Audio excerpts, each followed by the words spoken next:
দাদা ভুল হৈছে দেই, ক্ষমা কৰি দিব। হিন্দু মুছলিম লৈ ভিডিঅ' আৰু নবনাও দেই, চৰি। কি এইটো ভাবিছ নেকি? তহঁতৰ ওচৰত মই ক্ষমা খুজিম ন, মাত খুজিম।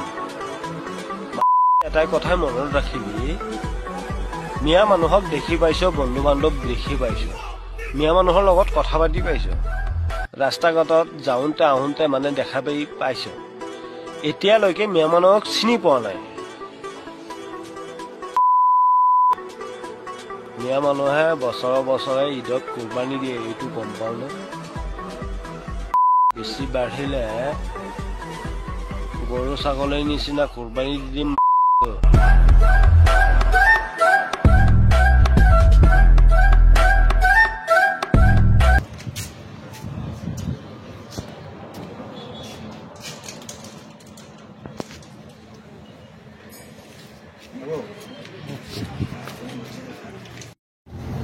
যোৱাকালি আমি ইনষ্টাগ্ৰামত এটি ভিডিঅ' আমি প্ৰত্যক্ষ কৰোঁ, যিটো ভিডিঅ'ত মানে এজন মুছলমান সম্প্ৰদায়ৰ যুৱকে হিন্দু সম্প্ৰদায়ক বৰ বেয়াকৈ আঘাত লগাকৈ তেওঁ অশ্লীল গালি গালাজেৰে মাৰিম কাটিম এনেকুৱা ধৰণৰ মন্তব্য কৰি পেলাই এটি ভিডিঅ' বনাইছিলে। তাৰ ফলত মানে আমি খুবেই দুখ প্ৰকাশ কৰিছোঁ আৰু আমাৰ অঞ্চলতে এনেকুৱা এটা ঘটনা ঘটিলে আমি খুব দুখ পাইছোঁ।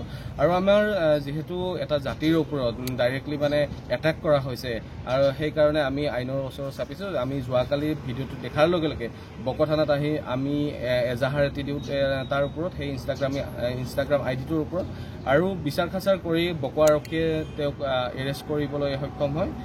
তেখেতৰ ইনষ্টাগ্ৰাম আইডিটো আছিলে ছানী ভাই বুলি পেলাই আছিলে তেখেতৰ ইনষ্টাগ্ৰাম আইডিটো, আৰু আমি জানিব পৰা মতে তেখেতৰ নাম হৈছে ছানিউৰ ৰহমান। আৰু এনেকুৱা সময়ত, যিটো সময়ত ভাৰত পাকিস্তানৰ যুদ্ধৰ নিচিনা পৰিৱেশ, সেই সময়ত এনেকুৱা সাম্প্ৰদায়িক মন্তব্য দিলে আমি ভাবোঁ যে আমাৰ নিজৰ ভিতৰতে এটি গৃহকন্দলৰ সৃষ্টি হ'ব পাৰে। এনেকুৱাবোৰ নহওক। আমাৰ যিটো হিন্দু মুছলমানৰ ভাতৃত্ববোধ সেয়া এতিয়াও অব্যাহত আছে। আমাৰ যিটো ভাতৃত্ববোধ সেয়া এতিয়া শেষ হৈ যোৱা নাই, কিন্তু এনেকুৱা এচাম মানুহৰ কাৰণে সেই ভাতৃত্ববোধ আমাৰ শেষ হৈ যাব বুলি আমাৰ অনুভৱ হৈছে।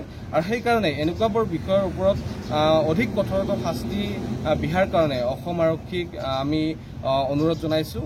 আৰু সেইকাৰণে আমি আজি বক থানা নাগৰিক সমিতিৰ আমাৰ চেয়াৰমেন চাহাবো ইয়াতে উপস্থিত আছে, সদস্য সত্যজিৎ ৰাভা ডাঙৰীয়াও ইয়াতে উপস্থিত হৈছে, আমি গোটেইখিনি উপস্থিত হৈছোঁ। আৰু আজি আমি বক থানা আৰক্ষীক আমি অনুৰোধ জনাইছোঁ যে এই বিষয়টোৰ ওপৰত অধিক আগত যদি প্ৰয়োজন আছে তদন্ত কৰি এনেকুৱাবোৰক শাস্তি বিহাৰ, যথাযথ শাস্তি বিহাৰ কাৰণে এক ব্যৱস্থা গ্ৰহণ কৰক।